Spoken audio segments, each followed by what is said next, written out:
গত 27 মে 2025 তারিখ সকাল অনুমান 9:30 ঘটিকার দিকে মাহমুদ মানি এক্সচেঞ্জ নামক একটি প্রতিষ্ঠানের মালিক রাসেল এবং তার ভগ্নিপতি জাহিদুল হক চৌধুরী দুজনে তাদের মিরপুর 11 নম্বরের বাসভবন থেকে একটি কালো ব্যাগে ব্যবসায়িক 21 লক্ষ টাকা এবং বেশ কিছু বৈদেশিক মুদ্রা সঙ্গে নিয়ে ব্যবসা প্রতিষ্ঠানের উদ্দেশ্যে পায়ে হেঁটে যাওয়ার পথে এই ঘটনাটি ঘটে। এর মধ্যে একজন অজ্ঞাতনামা ডাকাত জাহিদুল হক চৌধুরীর মাথায় পিস্তল ঠেকিয়ে তার হাতে থাকা ব্যাগটি জোরপূর্বক ছিনিয়ে নেয়।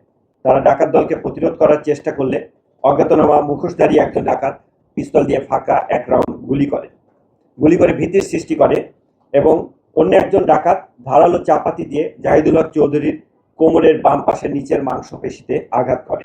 চাপাতির আঘাতে তিনি গুরুতর জখম হয়ে রাস্তায় লুটে পড়ে এবং অজ্ঞাতনামা ডাকাতটা টাকার ব্যাগটি নিয়ে 4টি মোটরসাইকেল যোগে দ্রুত ঘটনাস্থল থেকে চলে যায়।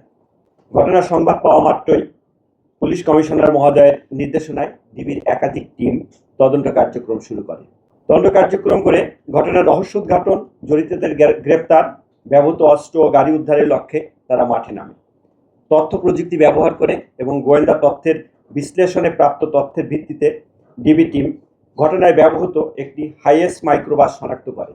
অভিযান পরিচালনা করে মাইক্রোবাসের চালক জাফর, বয়স 33, তাকে গ্রেপ্তার করতে সক্ষম হয়। গ্রেপ্তারকৃতদের নিকট হতে ডাকাতির লুণ্ঠিত 5,03,000 টাকা, 106টি বিভিন্ন মানের বৈদেশিক মুদ্রা, 2,12,000 টাকা মানের জাল টাকা, ঘটনার কাজে ব্যবহৃত 3টি মোটরসাইকেল, একটি মাইক্রোবাস উদ্ধার করা হয়।